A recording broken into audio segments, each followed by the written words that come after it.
The annual Thompson family reunion was in full swing at Uncle Bill's lake house. 3 generations crowded around the long dining table, sharing stories and catching up on each other's lives. I sat between my husband Jake and his cousin Maria, picking at my potato salad while the conversation swirled around me. So Jessica's promotion came through, Aunt Carol announced proudly. Senior vice president at the bank. Youngest in the company's history. The table erupted in congratulations. Jessica beamed from across the table, accepting praise graciously. And Tommy just closed his biggest real estate deal ever, Uncle Bill added, clapping his son on the shoulder. $2 million waterfront property. More cheers and applause. I smiled and nodded along, genuinely happy for my extended family's successes.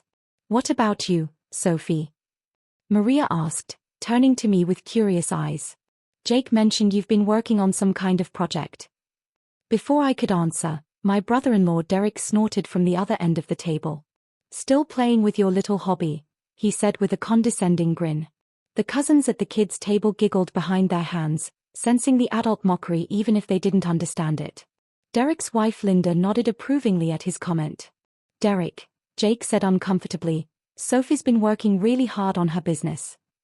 Business, Derek repeated, making air quotes with his fingers. Real businesses require actual customers, Sophie. Not just friends buying things out of pity. Linda leaned forward with false concern. Honey, there's nothing wrong with having hobbies. But at some point, you need to be realistic about what's a cute craft project and what's actually profitable. Uncle Bill tried to change the subject. Who wants more corn on the cob? But Derek wasn't finished. I mean, how much could you possibly be making? A few $100s a month? Maybe 1,000 if you're really lucky. Derek, please, Aunt Carol said quietly. What? I'm just being honest. We're all adults here.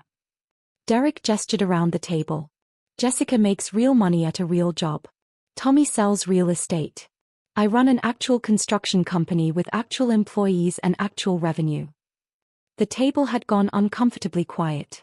Even the kids seemed to sense the tension. Sophie makes these cute little, what are they again? Apps. Linda asked with exaggerated sweetness. I'm sure they are very nice, but let's not pretend it's the same thing as running a real business. I felt my face flush with embarrassment. Jake's hand found mine under the table and squeezed gently. Actually, I started to say, but Derek cut me off. Look, I get it. Everyone wants to be an entrepreneur these days. But some of us have real responsibilities. Mortgages, kids, employees depending on us. He leaned back in his chair with smug satisfaction. Playing around with computer stuff is fine as a hobby, but calling it a business is kind of insulting to those of us doing the real work. The cousins were openly giggling now.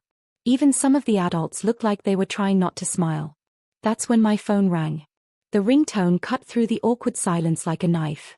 I glanced at the screen and saw an unknown number with a New York area code. Sorry, I said, standing up from the table. I need to take this.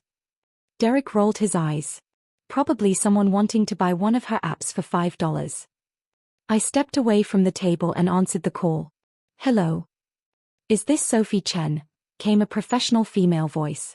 Yes, this is Sophie. This is Jennifer Martinez from Fortune magazine. I'm calling about your cover story interview scheduled for next week. My heart skipped a beat. I'd completely forgotten about the call in the chaos of family dinner preparation. Oh yes, of course. Thank you for calling. We just wanted to confirm the details for the photo shoot. Our photographer will meet you at your headquarters Monday morning at 9 a.m. I glanced back at the table, where Derek was still holding court about real businesses, and the family was listening with rapt attention. That sounds perfect, I said, speaking a little louder than necessary. Excellent. We're incredibly excited about this story.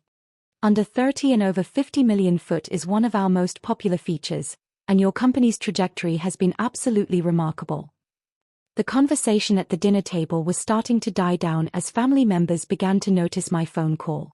50 million is certainly a milestone we're proud of, I said clearly.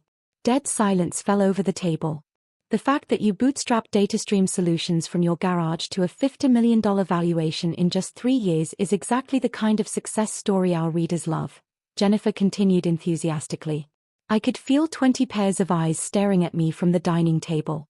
We're particularly interested in discussing your acquisition strategy and how you plan to scale to the 100 million mark by next year. Derek's fork had frozen halfway to his mouth. Linda's eyes were wide with shock. I'm looking forward to discussing our growth plans, I said, walking back toward the table while staying on the call. Perfect. Our fact-checkers will be in touch this week to verify the revenue figures and employee count. 215 employees now, correct? That's right, I confirmed, making eye contact with Derek across the table. Wonderful. And congratulations again on the Goldman Sachs partnership announcement. That must have been incredibly exciting. The table was so quiet I could hear the lake water lapping against the dock outside. Thank you. It's been an amazing journey. We'll see you Monday morning then. Have a wonderful weekend, Sophie. Thank you, you too. I hung up and slipped my phone back into my pocket. The silence stretched on for what felt like an eternity. Finally, Jessica spoke up in a whisper. Did she say 50 million? I nodded and sat back down at my place. DataStream Solutions hit that valuation last quarter. Uncle Bill nearly choked on his beer. DataStream? The company that's been all over the business news. The one that Goldman Sachs just partnered with. Tommy added incredulously.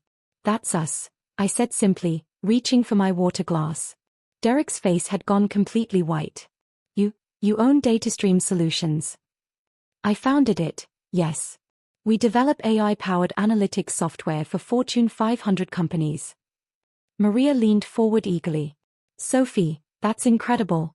I read about your company in the Wall Street Journal last month. The article about revolutionizing data analysis. Aunt Carol asked excitedly. That was you. I smiled and nodded. We've been fortunate to find our niche in the market. Linda's voice was barely audible. 200 employees. 215 as of last week. We're hiring pretty aggressively right now. Derek seemed to have lost the ability to speak. His mouth opened and closed soundlessly. Sophie, Uncle Bill said slowly, when you said you were working on apps. DataStream's platform includes several application interfaces, yes. Though they are enterprise-level solutions rather than consumer apps. Jake squeezed my hand again, this time with pride rather than comfort. Sophie's been pretty modest about the company's success. Modest? Jessica laughed. Sophie, you're going to be on the cover of Fortune magazine.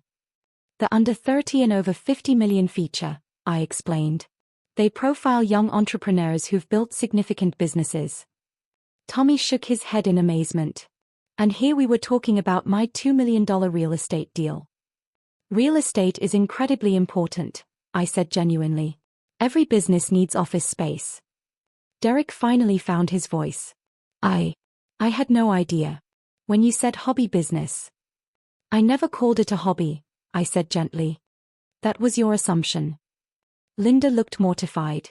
Sophie, I'm so sorry. I thought. You thought what everyone thinks when they see a young woman talking about technology. It's a common misconception. Aunt Carol was practically bouncing in her seat. Tell us everything. How did you start? What does the company actually do? I spent the next hour explaining DataStream's origin story, our technology platform, and our client base. The family listened with rapt attention, asking thoughtful questions and expressing genuine amazement at what we'd built. Derek, to his credit, eventually apologized sincerely. Sophie, I was completely out of line. I made assumptions based on, honestly, I don't know what. Ignorance, I guess. Apology accepted, I said. Though I'd appreciate it if you could extend the same courtesy to other people's endeavors in the future. You never know what someone might be working on. As the evening wound down, several family members asked for DataStream business cards. Tommy wanted to discuss our office space needs. Jessica was interested in our banking relationships. Even the teenagers were curious about internship opportunities. Jake and I were among the last to leave. As we gathered our things, Uncle Bill pulled me aside. Sophie, I owe you an apology too. I should have shut down Derek's comments earlier. Thank you, Uncle Bill. That means a lot.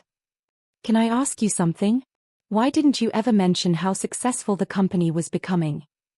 I considered the question carefully. Honestly, because I wanted my family to be interested in what I was doing for its own sake, not because of the money or recognition. He nodded thoughtfully. That's wise. And for what it's worth, we're all incredibly proud of you. During the drive home, Jake was unusually quiet. Everything okay? I asked. I just keep thinking about what Derek said. About real businesses and actual customers. He glanced at me with a mixture of pride and embarrassment. I should have defended you better. You were in a tough spot.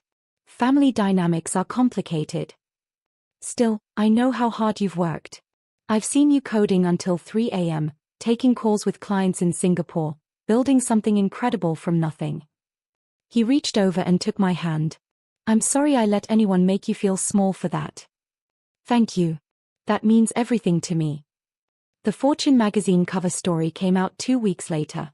The family group chat exploded with congratulations and shares of the article. Derek even posted it on his construction company's social media with the caption, "Proud to be related to this business genius." Sometimes the best response to mockery isn't anger or argument. Sometimes it's just letting success speak for itself.